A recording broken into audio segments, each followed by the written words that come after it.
Feel like you're being pulled in 1,000 directions? Let's fix that. Download your free rebalancing toolkit and learn how to design an optimized week that lets you feel like you have it all. Get the goods at brilliantbalance.net/have-it-all.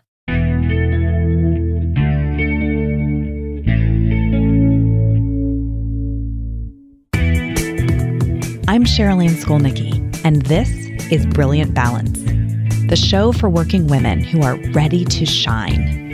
Each week, I bring you ideas, inspiration, and insight on balance, business, and getting it all done gracefully. You ready? Let's be brilliant.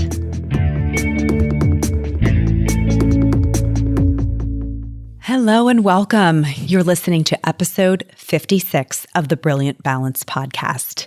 So first, I have to tell you that today is a really special day in our family. Today is my oldest daughter's birthday.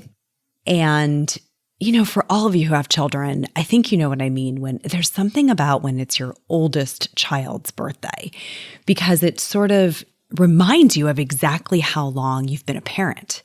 So for me, this is 14 years of parenting, which is really, I know it's so cliched, but it's really hard for me to believe.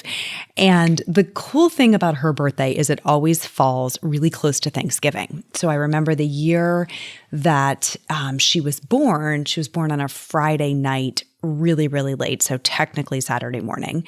We were discharged on Sunday late in the evening, and by that Thursday, we were traveling to be with our extended family for Thanksgiving. So I have all of these synchronized memories of the Thanksgiving holiday and this beginning of a whole new chapter of parenthood with this tiny little girl. And it was perfectly timed for me because Thanksgiving has just always been one of my most favorite holidays. It has something to do with the food and family and the warmth, and I love fall. Everything about it has always been pretty magical. We traditionally have spent Thanksgiving with my mom's whole extended family, and I have her oldest brother and his wife hosted for years and years and years as the family grew, and it's changed somewhat in recent history. But there's this very strong tradition of that family gathering at Thanksgiving for a very traditional experience. And this week, I know many of us will be traveling, this is the over the river and through the woods chapter, right? To gather with our family or with friends for Thanksgiving. And while it has truly always been an amazing, very positive, warm experience for me, what I've learned through the work I do at Brilliant Balance is that it's definitely not that way for everyone. I love the holiday. I love my family. I love the conversations that unfold, but it's just not always the case. And as I've unpacked this a bit with women, it seems to be centered in the fact that we get back into a cycle of old patterns with people who have known us forever. And because of that, it can be a really uncomfortable holiday where we sort of revert, back to childhood in some cases or early adulthood. And we have these setbacks in great areas of progress that we may have made for a long time, but we sort of go back to the way that we were many years ago. And so I think that can make us uncomfortable because we get glimpses of pieces of ourselves that we've maybe tried to evolve past. So if Thanksgiving is not your favorite holiday, maybe even if it is, but if you think there's an opportunity to reframe the way you think about these family gatherings, the dynamics that unfold at these family gatherings, I put a few ideas together for today that I think could be really valuable. And the idea here is not to take you out of the experience, but I am going to suggest a few things that have you in a more observational role within the experience to see if we can get you a little bit of freedom to rewrite the way you want the day to unfold and get a much better outcome. Right? I think I'm really looking here to help you make a shift in your perspective more than anything else. And so what I put together is I gathered my thoughts on this, and I think there's 4 big ideas here that I want to share. And they unpack in sequence. And let's see if it gives you a bit of a pathway to follow as you lead toward Thursday's holiday. And of course, we're entering into an entire season of gathering with extended family and old friends. So you may find this serving you well beyond the Thanksgiving holiday, into December and into 2019. So the first piece that I would say is I want you to think about what it will take for you to go in strong. Go in strong. And here's what I mean by that. What do you have to do to take good care of yourself in advance of the holiday? Is it about the amount of sleep that you get the night before? Is it about not traveling, until the middle of the night or getting up at 4 o'clock in the morning to get on the road? Can you do some things around the way you structure the travel so that you feel adequately rested? Is it about the way that you wrap up work before you leave? Are you somebody who's cramming it at work until the very last second and then getting in the car and sort of exhausted heading into the holiday? What do you need to do that morning?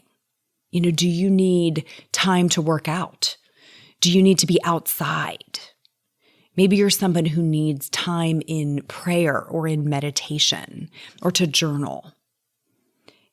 I think that what I see a lot is that we give up all of the things that we know make us feel strong because it's kind of a crazy day, right? So a lot of us will say, I don't have time to do that because I'm staying in a hotel or I'm staying with relatives and maybe you're sleeping on an air mattress, and none of these things that are your typical patterns of how you would feel strong feel accessible. But I'm going to encourage you this year, don't talk yourself out of them and don't let anyone else talk you out of them. If what you need to do to feel great for that day, to feel strong, is to get up in the morning and work out and then take a shower and take a little bit of time to really get ready and feel your best, then do that. If what you need is you need to sleep in and feel really rested and you need to be in your comfiest, coziest clothes and throw your hair up on top of your head in a ponytail, then do that, right? But really give it some thought on what is it that allows you to go into that day strong, because that's the foundation for how the whole day is going to unfold. Okay, that's the step one. Go in strong. Now, the second piece of this is going to unfold when you're arriving at wherever it is that you are celebrating Thanksgiving. So the concept is I'd like you to think about observe before you engage. Okay, observe before you engage. So what does that mean? Well, imagine that you were like a reporter, right? Or an anthropologist maybe. And you are someone who is attending this family's or this group's Thanksgiving celebration for the first time. So I want you to sort of float above the room for a little bit, or stand on the edges and take it all in instead of getting sucked into it from the second that you arrive. Because what's happening? If you get sucked in, you're right in old familiar drama, familiar conversations and patterns. We're going to create a little bit of a buffer of protection before you step in. So I want you to watch, what familiar scenes are playing out around the room. How are people gathered? Who is all alone, right? Where are there deep conversations going on with just two people? Where is there a gathering of people laughing and really leaning into the experience? Where do you see drama playing out around the room, right? Who looks uncomfortable? Maybe look at what questions are being asked on autopilot. Where do you see a lot of small talk taking place where people are trying to get reacclimated and re-comfortable with each other? Who's changed a lot, since the last time you saw them? And just don't react to any of it, right? Sort of be in that observational mode where you're really just noticing what's happening all around you before you drop in to the experience. So we're going to go there, right? We're going to drop in because this is your event, but it's helpful to stand at the edges and take it all in at the beginning. Why does that matter? Well, it gives you a lens of objectivity on the day. Right? The hard thing about these extended family gatherings for so many people is there's so much emotion. There are so many old tapes. There are so many triggers that can go off inside of these gatherings. And so what we're trying to do is create a little bit of distance before you go in to just witness what's happening around you. And what might happen is it might give you a bit of a reframe before you really engage. Okay, so that's the second point here is take a moment to be in an observational role, right, before you actually get into the experience. So that may last anywhere from a few minutes to the first hour. You're not being antisocial. This is not about like, no, don't talk to me. I'm in observational mode. It's just sort of your way of being, right? The lens that you're coming in with. And again, the amount of time you stay in that space is variable, but you at least want to have a few minutes that you're kind of checking in with, taking stock of the room before you get into the experience. Feel like you're being pulled in 1,000 directions? Let's fix that. Download your free rebalancing toolkit and learn how to design an optimized week that lets you feel like you have it all. Get the goods at brilliantbalance.net/have-it-all. Okay, so now we have you strong and we've spent a little bit of time in an observational lens. Now, I want you to think back to when you were maybe like 10 or 11 years old and you had one of those books that was called Choose Your Own Adventure. Do you remember these books? I loved these. They were, you'd read a part of a chapter and then it would say, okay, if you want the girl to go into, the house, then you keep reading here. If you want her to keep walking down the street, then you skip ahead to page 32. Right. And then the story would sort of pick up and there would be another point and it would have you again choose which outcome did you want to be following.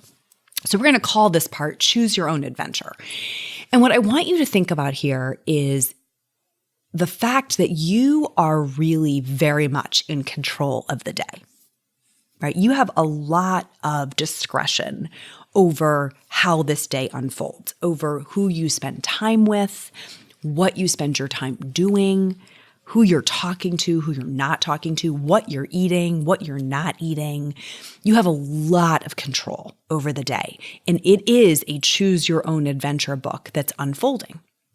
So here's a couple of places you might want to think about. You don't have to spend time with every single person who is in attendance.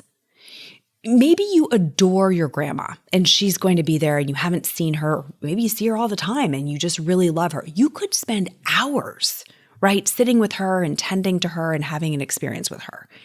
Maybe you love the children and you really want to spend time at the kids' table, or maybe you want to do a craft with them or, make some sort of special game that you're going to spend with the kids.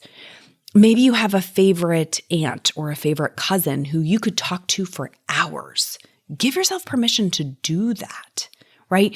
It is perfectly okay for you to find your favorites inside of the room and focus your energy and your attention and your time there, because that alone is going to make you feel like you have a lot more control over your day. Okay. And by the way, while you're in those conversations, one tip I would give you is ask great questions. Here's why. Think about how much of the anxiety around the holidays that we feel really centers around a fear of being judged. You get asked that same question every time. So when are you and he going to make it official and get married? Right? Or, so are you two thinking about having children? When are you going to start a family? Or, hey, are you going back to college? Like all of those questions that we get asked that make us feel like we're being judged are a big part of the anxiety. So if you sort of take the mic and ask great questions, not judgmental questions, but open-ended questions, ones that get people telling stories. I mean, guys, stories are everything. Right? What will happen is your day will be so much more entertaining, so much more memorable if it's filled with stories. And, especially if they're ones you've never heard before. So often, if you give this a little bit of thought when you're in that observational mode about who do I want to spend my time talking to? Who do I want to learn more about? And then go ask some great questions of those people, you will have the best day you can imagine. Just listening to these stories unpack, because everyone loves to tell them. And rarely do we really get asked. So you be the asker, right? It's a great chance for you to take that seat instead of feeling like, you are required to answer the same questions that you've answered every year over and over again. So that's kind of the conversational part. The other part of choose your own adventure is, what is everybody doing at your holiday, right? If you hate that everybody eats a big meal and then passes out watching football, then don't do that. Don't grab a seat on the couch. Maybe you lead everyone, or you lead a few people to go take a walk outside. Maybe you'd rather play a board game or do a craft. You can have a level of influence over what the activities are that are happening.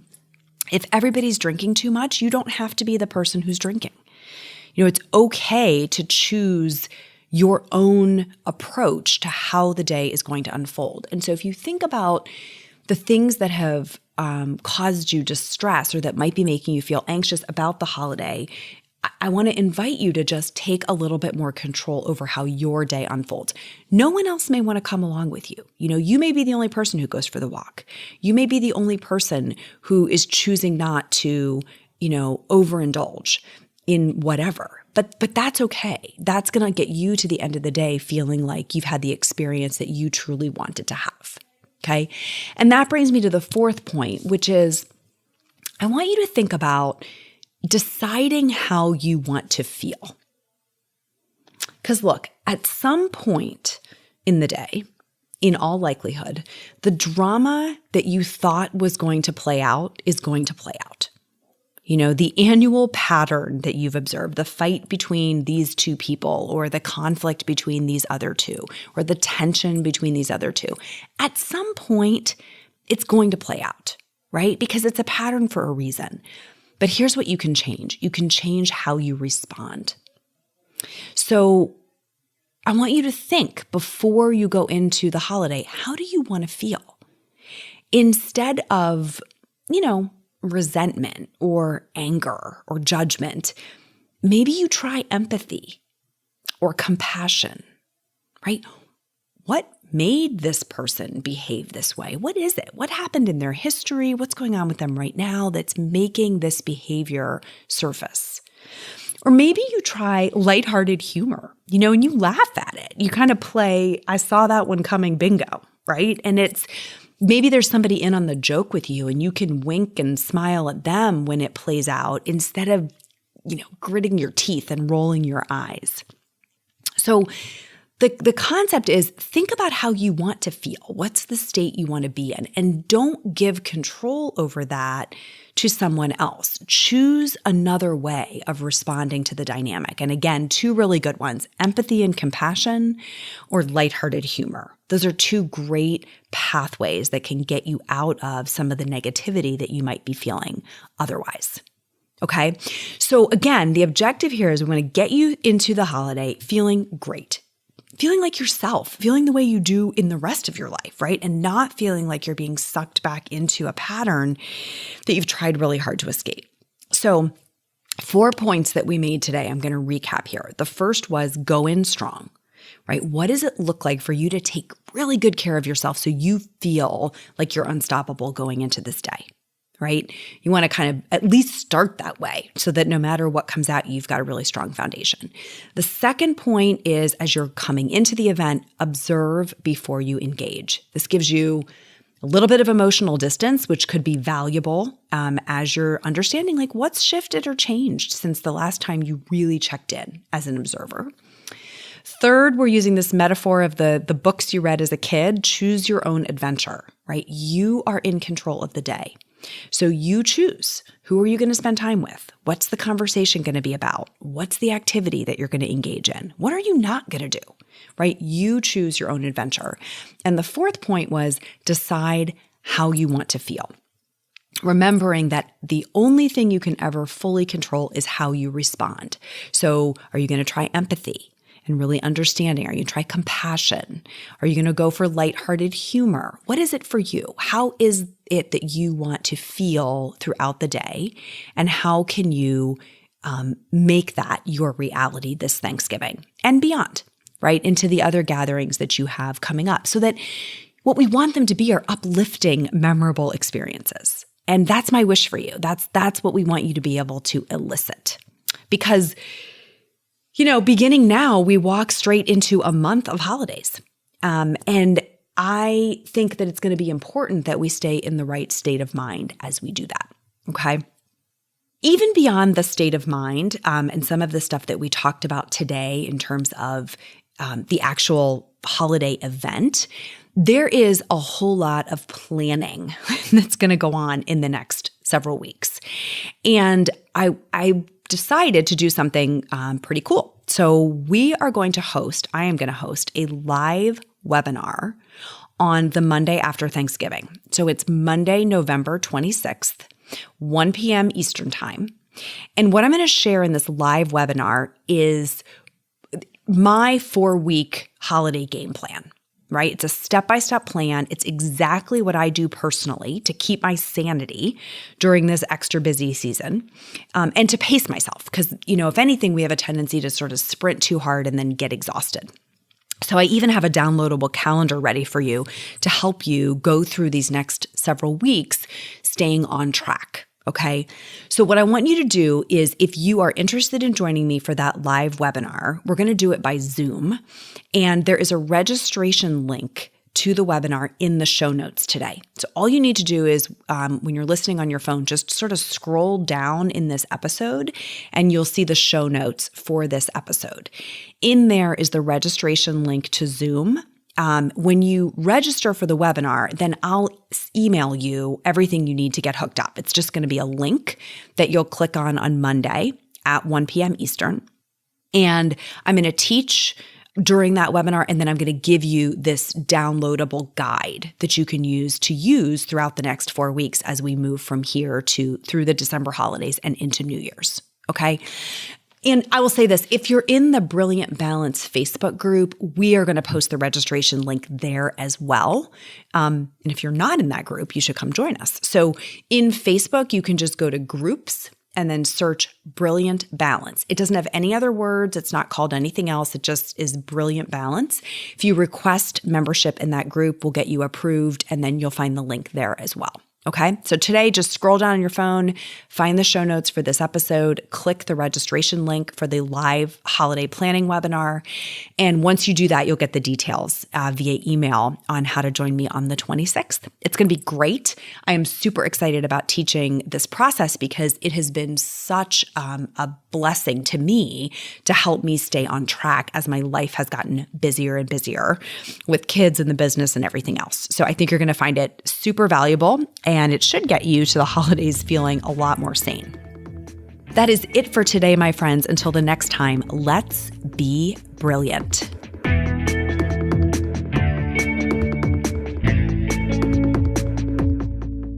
This is thepodcastfactory.com.